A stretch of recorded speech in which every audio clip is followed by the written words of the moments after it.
ഒരു 1.5 മാസമായിട്ട് ഗ്യാസിന്റെ പ്രശ്നമായിരുന്നു ആദ്യം വന്നിട്ടുണ്ടായിരുന്നത്. അപ്പൊ നമ്മളൊക്കെ വിചാരിച്ചു കടകളൊക്കെ അടച്ചിട്ടപ്പോ ഓക്കെ ഗ്യാസിന്റെ പ്രശ്നമാണ്, കുറച്ച് നാൾ കഴിയുമ്പോൾ അതൊക്കെ മാറുമായിരിക്കും. ഇപ്പോഴും ഗ്യാസിന്റെ പ്രശ്നമൊക്കെ ഒരുവിധം ഒതുങ്ങിയെങ്കിലും പല ഹോട്ടലുകളും തുറക്കുന്നില്ല. അപ്പൊ ഞാൻ ആദ്യം വിചാരിച്ചുകൊണ്ടിരുന്നത് എന്താന്ന് വെച്ച് കഴിഞ്ഞാല് ഓക്കെ ഗ്യാസിന്റെ ഇഷ്യൂ ഇപ്പോഴും ഹോട്ടലുകൾക്ക് ബാധകമായിരിക്കാം എന്നതാണ്. പിന്നെ കഴിഞ്ഞ ദിവസം അച്ഛൻ എൻ്റെ വീട്ടിൽ പണിക്ക് വരുന്നത് അതിഥി തൊഴിലാളികളാണ്. അപ്പോൾ അമ്മ പറഞ്ഞു ആ ബായിനെ ഒന്ന് വിളിച്ചു നോക്ക്, നമുക്കൊന്ന് സംസാരിച്ചു നോക്കാം. പുള്ളി വന്നിട്ടുണ്ട്, മഴക്കാലം വരികയാണല്ലോ. അപ്പൊ എൻ്റെ വീട് റെനോവേറ്റ് ഒക്കെ ചെയ്ത് കഴിഞ്ഞിരിക്കാനും ബാക്കിലെ മിറ്റം കുറച്ചുകൂടി എടുക്കാനുണ്ട്. അപ്പൊ അവർ ഒന്നാണ് എടുക്കാറ്. അപ്പൊ അച്ഛൻ കഴിഞ്ഞ ദിവസം രാത്രി ഇരുന്ന് വിളിക്കാം, ഞാൻ അടുത്തുണ്ടായിരുന്നു. അപ്പൊ ബായി എന്നാ വരുന്നതെന്ന് വെച്ചപ്പോ ഇല്ല ചേട്ടാ ഞാൻ വരുന്നില്ല, ഞാൻ 2 മാസം കഴിഞ്ഞേ വരുന്നുള്ളൂ എന്ന് പറഞ്ഞു. അപ്പൊ ഇങ്ങനെ സംസാരിച്ചപ്പോഴാണ് എനിക്ക് മനസ്സിലായത് ഇവിടുന്ന് വോട്ട് ചെയ്യാൻ പോയ ആൾക്കാര് ഇതുവരെ തിരിച്ചെത്തിയിട്ടില്ല എന്നുള്ളത്. ഇപ്പൊ ഞാൻ പലപ്പോഴും വീട്ടിൽ നിന്ന് വരുന്ന പെരുമ്പാവൂര് ടച്ച് ചെയ്തിട്ടാണ് വരുന്നത്. അപ്പൊ അവിടെ വന്നപ്പോഴും എനിക്കിത് മനസ്സിലാവുന്നില്ല, ഇവരൊന്നും അധികം കാണുന്നില്ലല്ലോ. അപ്പോഴെനിക്ക് മനസ്സിലാവുന്നില്ല എന്തുകൊണ്ടാണ് ഇവരൊക്കെ എവിടെ പോയി എന്ന് ഞാൻ ചിന്തിച്ചിട്ടുണ്ടായിരുന്നു. പിന്നീടാണ് മനസ്സിലായത് ഇവരെല്ലാവരും അവിടെ അങ്ങ് സ്ഥിരതാമസമാക്കിയ പോലെയാണ്, കേരളത്തിലേക്ക് ഇനി വരുന്നില്ലേ എന്നുള്ളതാണ് അടുത്ത ഒരിത്. എന്താ തോന്നുന്നത് ഇതിനെ കുറിച്ച്? നമ്മള് മലയാളികൾക്ക് ബംഗാളികൾ ഇല്ലാതെ അല്ലെങ്കിൽ അതിഥി തൊഴിലാളികൾ ഇല്ലാതെ നമുക്ക് ഒന്നിനും പറ്റില്ല എന്നൊരവസ്ഥയാണ്. കാരണം ഈ നമുക്കിവിടെ കള പറിക്കുന്നത് തുടങ്ങി അങ്ങ് എല്ലാ മേഖലയിലും അതിഥി തൊഴിലാളികളുണ്ട്. അവരുടെ ഒരു ഗൾഫാണ് കേരളം എന്ന് പറയുന്നത്. പക്ഷെ ഇപ്പോ ഇവരുടെ ഈ ഒരു മാറ്റം, അവരുടെ മമതായുഗം അവസാനിച്ചു, BJP അധികാരത്തിൽ വന്നു, അവർക്കിനി പുത്തൻ പ്രതീക്ഷകളായി. ഇതൊക്കെ കാണുമ്പോൾ എനിക്ക് തമാശ രൂപേണ പറയാൻ തോന്നുന്നത് മുൻപ് നമ്മൾ പറയുമായിരുന്നു കേരളം അടുത്ത ബംഗാളോ എന്ന്. പക്ഷെ ഇപ്പൊ നേരെ മറിച്ച് പറയാൻ തോന്നുന്നുണ്ട്, കേരളം ഇനി എന്ന് ബംഗാളാവും. ഇതുപോലെ നമുക്കും എന്നാണ് പുത്തൻ പ്രതീക്ഷകൾ വരുന്നേ എന്നൊക്കെ പറയാൻ തോന്നുന്നുണ്ട്. അതെ, ഇപ്പൊ പ്രതീക്ഷയുടെ വക്കത്താണ് നമ്മൾ നിൽക്കുന്നത്. ഇപ്പൊ മുഖ്യമന്ത്രിനെ തീരുമാനിക്കാനുള്ള എല്ലാ തീരുമാനങ്ങളും എടുത്തുകൊണ്ടിരിക്കുകയാണെന്നൊക്കെ കേൾക്കുന്നുണ്ട്. ഇന്നലെ ഇതേപോലെ തന്നെ നമ്മളെല്ലാവരും കരുതിയിരുന്നാണ് ഇപ്പൊ മുഖ്യമന്ത്രി അറിയാമെന്നൊക്കെ. പക്ഷെ അതൊന്നും ആയില്ല. ഇന്ന് എന്തായാലും അറിയാമെന്നാണ് പ്രതീക്ഷ. കാരണം നമ്മുടെ മുഖ്യമന്ത്രി സ്ഥാനത്തേക്ക് നിൽക്കുന്ന പല കാൻഡിഡേറ്റ്സിന്റെയും വീടിന്റെ ഫ്രണ്ടിൽ ആഹ്ലാദ പ്രകടനങ്ങൾ നടന്നു തുടങ്ങി. ഡൽഹിയിലൊക്കെ ഭയങ്കര ആഘോഷങ്ങളാണ് എന്നൊക്കെ പറയുന്നുണ്ട്.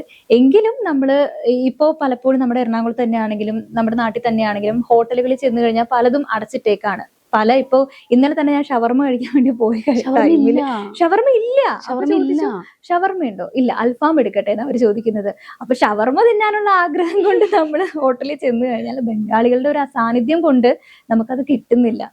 തിരിച്ചു വരുന്നവരുണ്ട്, പക്ഷേ ഈ എന്തുകൊണ്ട് അവരങ്ങനെ പോയെന്ന് വെച്ച് കഴിഞ്ഞ് കഴിഞ്ഞാൽ അവരുടെ അവസ്ഥ കൊണ്ട്, അവിടുത്തെ ബുദ്ധിമുട്ട്, അവർക്ക് കിട്ടുന്ന സൗകര്യങ്ങളുടെ കുറവ് കൊണ്ടാണ് സത്യത്തിൽ അവര് നമ്മളെ ആശ്രയിച്ച് നമ്മുടെ നാട്ടിൽ വന്ന് ജോലി ചെയ്തിരുന്നത്. പക്ഷെ ഒരു BJP എന്ന് പറയുന്ന ഒരു പ്രസ്ഥാനം അവിടെ അധികാരത്തിൽ വന്നു എന്നറിഞ്ഞപ്പോ തന്നെ എന്തിന് അവർ വോട്ട് ചെയ്യാൻ പോയിട്ട് ആ റിസൾട്ട് വരുന്നൊരു ടൈമില്ലേ, അതിനിടയിൽ വരായിരുന്നല്ലോ, പക്ഷെ വന്നില്ല എന്നുള്ളതാണ്. വെയിറ്റ് ചെയ്തിരുന്നു, അത് വന്നു, റിസൾട്ട് വന്നു, അവരാണ് അധികാരത്തിൽ വന്നത് എന്നുറപ്പിച്ചതിന് ശേഷം അവിടെ തന്നെ സ്ഥിരമായി. അങ്ങനെ ഉണ്ടെങ്കിൽ അത്രയും നാള് അവരെത്ര അനുഭവിച്ചിട്ടായിരിക്കും അവരിവിടെ. തീർച്ചയായിട്ടും. ഞാനപ്പൊ ചിന്തിച്ചത് എന്താണെന്നറിയോ, നമ്മുടെ കേരളത്തിൽ ഇപ്പൊ പൊതുവേ കണ്ടുവരുന്ന ഒന്നാണ് UK, കാനഡ, US ഇങ്ങനെ പോയിക്കൊണ്ടിരിക്കും. അതെ, അത് ഭയങ്കരമായിട്ട് യൂട്ടിലൈസും ചെയ്യുന്നുണ്ട് ആളുകൾ. അതും പറ്റിക്കുന്നുണ്ട്, പറ്റിക്കപ്പെടുന്നുണ്ട്. ശരിക്കും ഇവിടുത്തെ നിയമത്തിന്റെ നമുക്ക് ജോലിയുടെ, നമ്മൾ എത്ര ചെറുപ്പക്കാരാ ജോലി കഴിഞ്ഞ് പഠിത്തം കഴിഞ്ഞ് ജോലിയില്ലാതെ കഷ്ടപ്പെട്ട്, അവിടെ ബംഗാളികൾ കേരളത്തിലേക്ക് വരുന്നു. കേരളത്തിൽ ഇത്രയും പ്രശ്നങ്ങൾ ഉള്ളത് കൊണ്ടാണ് കേരളത്തിൽ നിന്ന് ആളുകൾ മറ്റു രാജ്യങ്ങളിലേക്ക് പോകുന്നേ. മാത്രമല്ല നമ്മൾ ഇവിടെ വരുന്ന ബംഗാളികളെയും ആസാമികളെയും കാണുന്നത് അത്ര ഒരു ഇഷ്ടത്തോടു കൂടിയോ ആ ഒരു രീതിയിലല്ല നമ്മൾ അവരെ നോക്കുന്നേയും കാണുന്നേയും. ഇത് സെയിം തന്നെയാണ് മറ്റുള്ള രാജ്യങ്ങളിൽ മലയാളികൾ ചെന്ന് നിൽക്കുമ്പോൾ നമ്മളെ നോക്കുന്നതും. അത് സത്യത്തിൽ നമ്മുടെ രാജ്യത്തിനും, രാജ്യം അവിടെ നിൽക്കട്ടെ, നമ്മുടെ കേരളത്തിന് ബുദ്ധിമുട്ടല്ലേ? കേരളം എന്ന സംസ്ഥാനം സാക്ഷരതയുടെ കാര്യത്തിലും എല്ലാ കാര്യത്തിലും മുൻപന്തിയിലാണെന്ന് അവകാശപ്പെടുന്ന ഒരു കൂട്ടരാണ്. അതെ, പക്ഷെ എന്നിട്ട് എന്തുകൊണ്ട് മലയാളികൾക്ക് മാത്രം ഇത്തരം രാജ്യങ്ങളിലേക്ക് പോകാൻ വേണ്ടിയിട്ട് പൈസ കൊടുക്കേണ്ടി വരുന്നു, തട്ടിപ്പുകളിൽ ചെന്നുപെടുന്നു? ഇതെല്ലാം വേണ്ടി വരുന്നത് എന്തുകൊണ്ടാ? ഇന്നും ഇത്തരത്തിലുള്ള ചീറ്റിങ്ങിനോ കാര്യങ്ങൾക്കോ എതിരായിട്ട് ചെയ്യാൻ പറ്റിയ ഒരു സ്ട്രോങ് ആയിട്ടുള്ള നിയമമില്ല, നടപടികളില്ല. ഇപ്പൊ നമ്മള് ഈ യൂറോപ്പ് ഇങ്ങനെയുള്ള കൺട്രീസിലേക്ക് വേണ്ടിയിട്ട് പോകാൻ വേണ്ടിയിട്ട് കുറച്ച് പൈസ കൊടുത്തു നോക്കി. അപ്പം നമുക്ക് കംപ്ലൈന്റ് ചെയ്യണം എന്നുണ്ടെങ്കിൽ നമ്മൾ ഫസ്റ്റ് ചെല്ലുന്നത് എങ്ങോട്ടേക്കാ? പോലീസ് സ്റ്റേഷനിലേക്ക്. പോലീസ് സ്റ്റേഷനിൽ ചെന്നൊരു പൈസ ഇങ്ങനെ, ഞാനിപ്പോ വിസയ്ക്ക് വേണ്ടി ഇത്ര പൈസ കൊടുത്തു, എന്നെ അവർ പറ്റിച്ചു എന്ന് ചെന്ന് പറഞ്ഞ പോലീസ് സ്റ്റേഷനിൽ നിന്ന് ഫസ്റ്റ് പറയുന്നത് എന്തായിരിക്കും എന്നറിയോ? സാമ്പത്തിക ഇടപാടിൽ ഞങ്ങൾക്ക് അധികം ഇടപെടാൻ പറ്റില്ല. പിന്നെ എന്തിനാ പോലീസ്?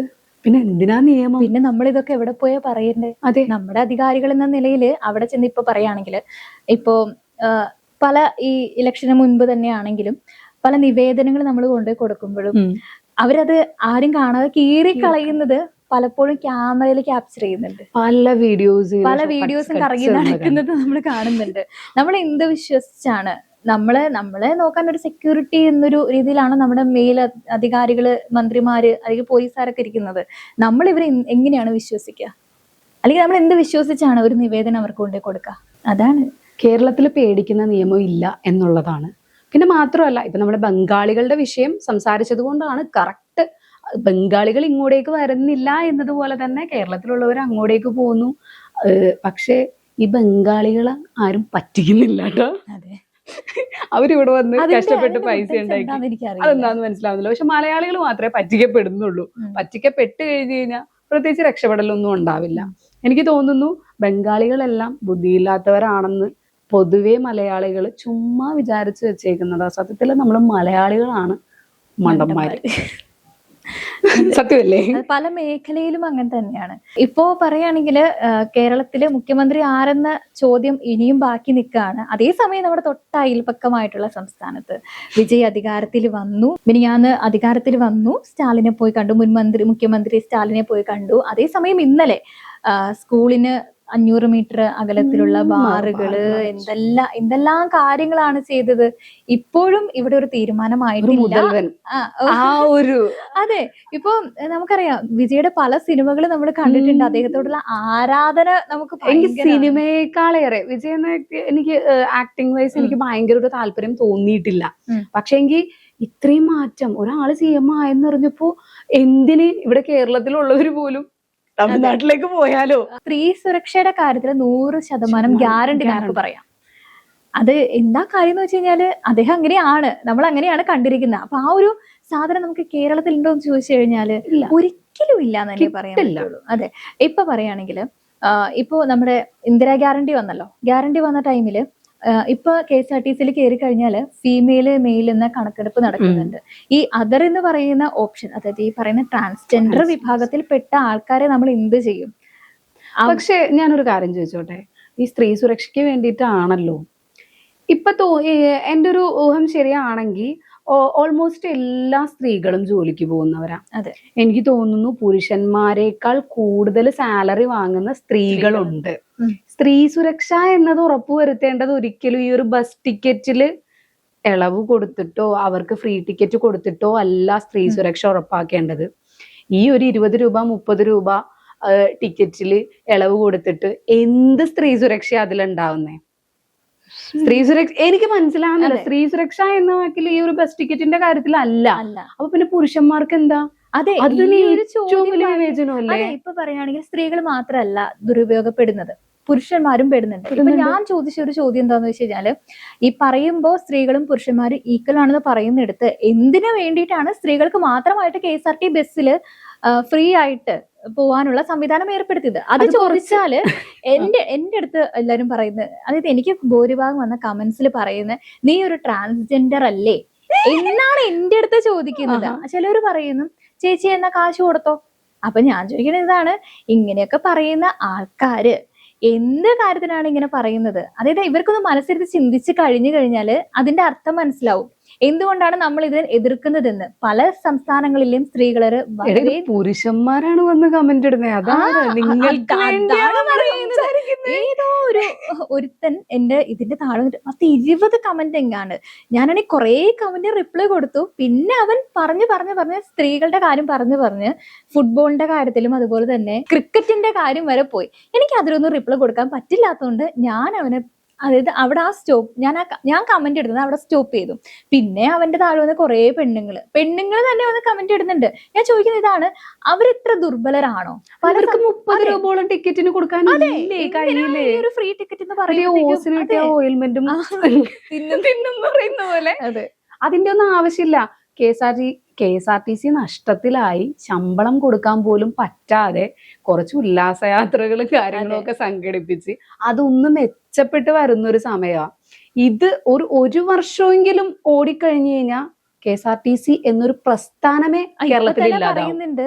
ഒരു മാസം ഓടിയില്ലെങ്കിൽ ഇത്ര കോടി രൂപയോളം നഷ്ടത്തിലാകും. അതല്ല, ഈ പറയുന്ന രീതിയിൽ K S R T C ഓടുവാണെങ്കിൽ മാക്സിമം ഒരു വർഷത്തിനുള്ളിൽ, മാക്സിമം മിനിമം 2-3 മാസം, മാക്സിമം ഒരു വർഷത്തിനുള്ളിൽ K S R T C എന്ന പ്രസ്ഥാനമേ കേരളത്തിൽ ഉണ്ടാവില്ല. ആ പരിപാടിയെ ഇല്ലാതെ പിന്നെ നമ്മൾ പ്രൈവറ്റ് ബസ്സുകളെ തന്നെ. അപ്പൊ ഇവരൊക്കെ ഈ പറഞ്ഞവരൊക്കെ, ഞാൻ ഈ പറയുന്ന സ്ക്രീൻഷോട്ട് മൊത്തം ഞാൻ ഈ പറഞ്ഞിരിക്കുന്ന കമന്റ്സ് മൊത്തം സ്ക്രീൻഷോട്ട് അടിച്ചു വെച്ചിട്ടുണ്ട്. ഭാവിയിൽ നമുക്ക് ഉപകാരപ്പെട്ടാലോ. അപ്പൊ ഈ പറഞ്ഞവര് എന്ത് പറയും എന്നതാണ് എന്റെ അടുത്ത ഒരു ഇതെന്ന് പറയുന്നത്. അപ്പൊ എന്തായാലും നമ്മൾ സംസാരിച്ചു വന്നത് ബംഗാളികളെ കുറിച്ചാണ്. അത് പറയുമ്പോൾ നമ്മൾ ഇത്രയും കാര്യങ്ങൾ ഇതിൽ ഉൾപ്പെടുത്തേണ്ടത് അനിവാര്യമായിട്ടുള്ള ഒരു കാര്യം തന്നെയാണ്. കാരണം ബംഗാളില് വന്ന മാറ്റം എന്ന് പറയാം, ബംഗാളികൾക്ക് ഇങ്ങോട്ടേക്ക് വരാതിരിക്കാനുള്ള മാറ്റം എന്ന് പറയുന്നത് അവിടെ നിയമത്തില് അവരുടെ ഭരണത്തിൽ അവർക്ക് പുത്തൻ പ്രതീക്ഷകൾ വന്നു എന്നുള്ളതാണ്.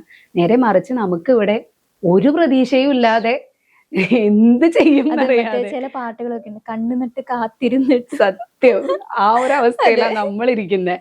നമുക്കും കാത്തിരിക്കാം, പ്രതീക്ഷിക്കാം. അതെ, സമയമുണ്ടല്ലോ.